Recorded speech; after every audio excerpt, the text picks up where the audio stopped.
अकेली गोली जिसने पूरी दुनिया को तबाह कर दिया। 4 साल का वो खौफनाक महायुद्ध जिसने इतिहास को हमेशा के लिए बदल दिया। दोस्तों, युद्ध जैसी स्थितियां विश्व में उत्पन्न हो जाती हैं, लेकिन इसके पीछे कारण क्या है, इन कारणों को समझना पड़ेगा। तो इन कारणों को समझने के लिए हमें 2 बातें समझनी बहुत ज़रूरी है।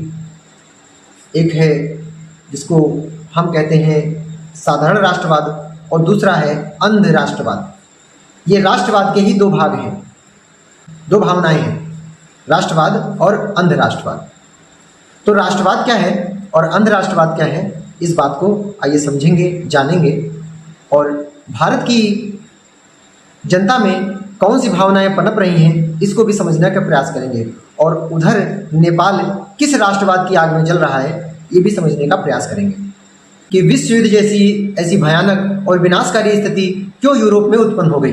इसको समझने से पहले हमें ये जानना बहुत जरूरी है कि क्या होता है राष्ट्रवाद और क्या होता है अंध राष्ट्रवाद।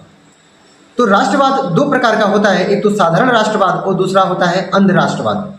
तो साधारण राष्ट्रवाद क्या है कि जब किसी देश की जनता, वहाँ का समाज अपने देश से अत्यधिक प्रेम करता है, उसे विकासशील देश और विकसित देश बनाने में पूर्ण भूमिका वहाँ की जनता निभाती है, तो उसको राष्ट्रवाद कहते हैं और उसे साधारण राष्ट्रवाद के नाम से जाना जाता है। लेकिन यदि वहीं की जनता अपने देश से इस हद तक प्रेम करने लगे कि वो दूसरे जाति के लोगों को तुच्छ, घटिया और नीचा समझने लगे, तो इसको कहते हैं अंध राष्ट्रवाद। जैसे कि इस वक्त नेपाल में ये स्थिति उत्पन्न हो गई है, तो वहाँ की जनता वहाँ के मुस्लिम लोगों को मार काट कर वहाँ से भगाने के प्रयास में है। भारत में भी इस प्रकार का राष्ट्रवाद कभी कभी देखने को मिलता है।